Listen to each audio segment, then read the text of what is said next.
So everyone has a goal in the First Descendant to be powerful, whether you want to have insane damage, have insane survivability, or just have a hybrid build that can do a little bit of everything. We all have the goal that we want to feel powerful and we want to show off our descendants. So in this video, I'll be showing you 5 tips that are going to help you achieve that goal in endgame.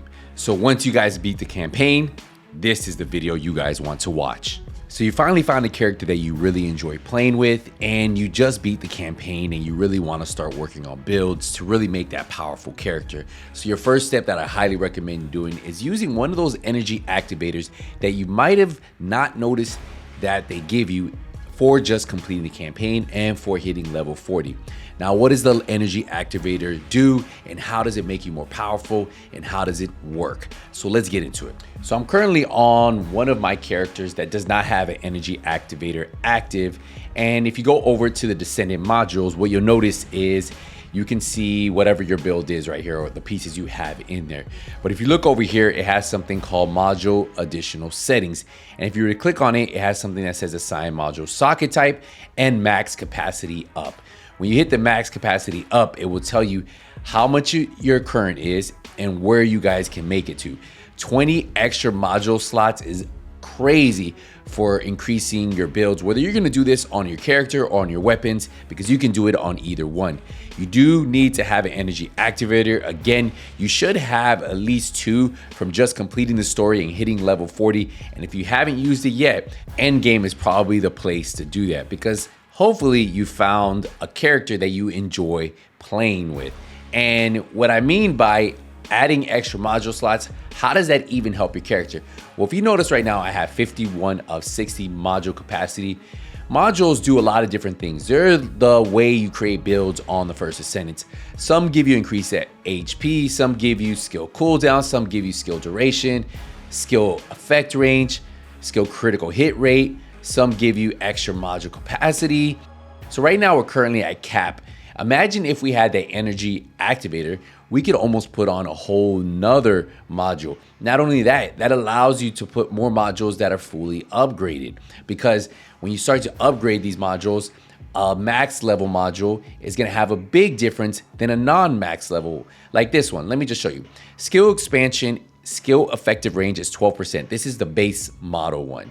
Now, I upgraded this one. Look at this one, skill effective range 92%.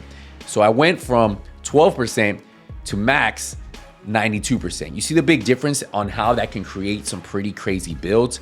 But the problem is you only have a certain capacity that you can do. Now, once you put that energy activator, that's where it's going to go up. And that's why I say once you guys reach endgame, this is the perfect time for you guys to pick the character you want to main and then use your energy activator.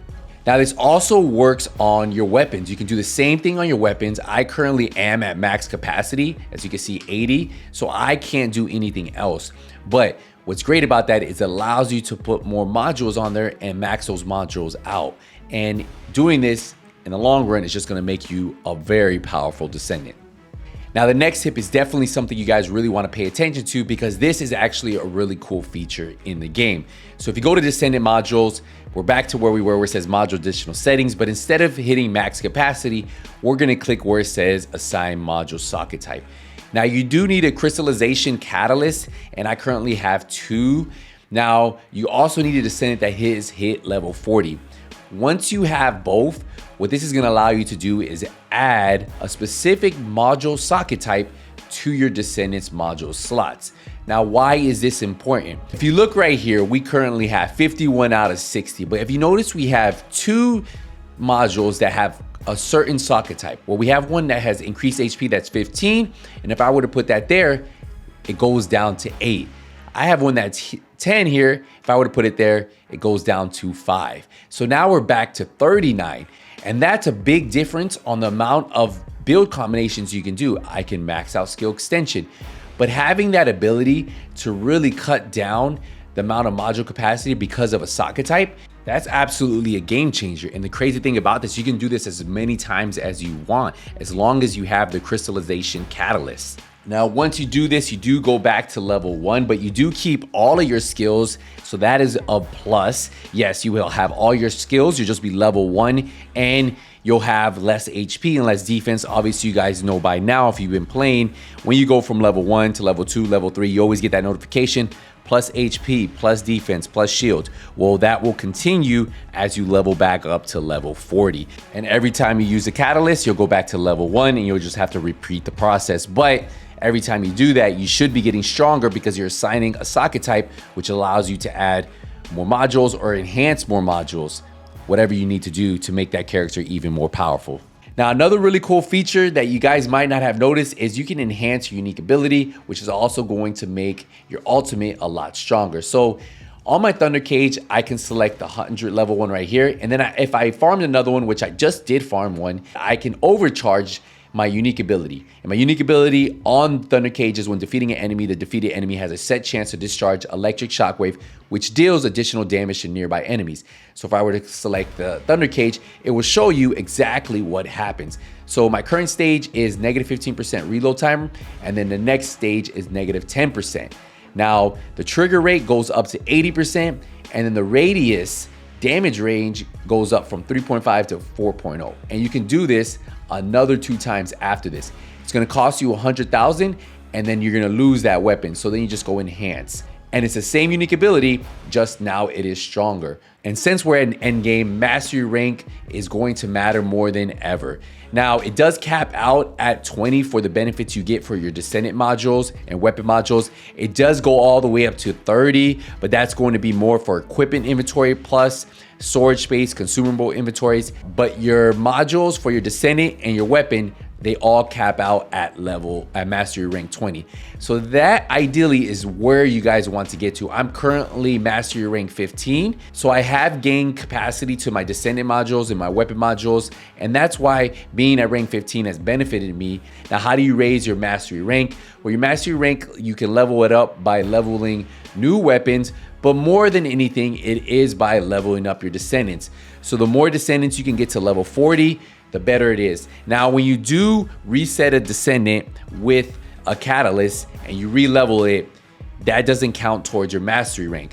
But when you are leveling new Descendants to level 40, that's how you can get up there. And you can currently see I have 5 Descendants at level 40. I have Ultimate Viesa that already hit level 40. So that would be 6 Descendants actually all made it to level 40. I still have Sharon, Blair, Valby, and then obviously you guys know by now, I have Enzo cooking in the stove. So once he's ready, I can level these up and hopefully that will push me over the cap.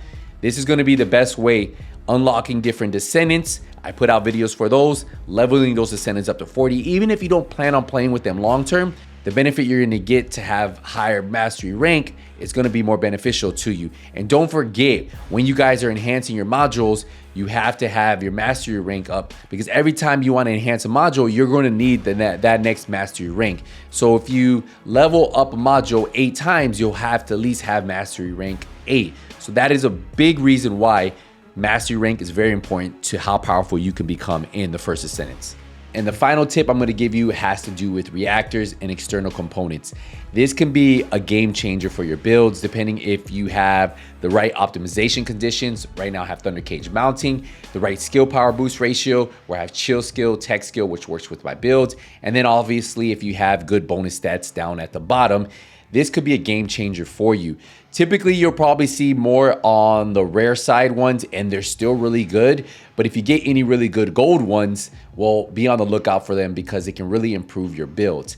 And then if you go to the external components, this is something that you guys really need to pay attention to. As you guys start doing those hard bosses, they have 4-piece sets that work great with different players. As you guys can see, I have a bunch here.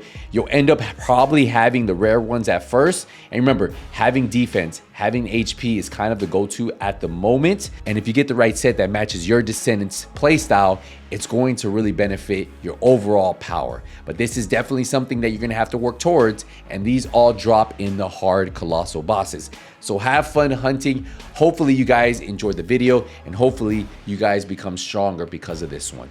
If you guys enjoyed it, leave a thumbs up. I'll see you in the next one. Hey, NothingButSkillz out.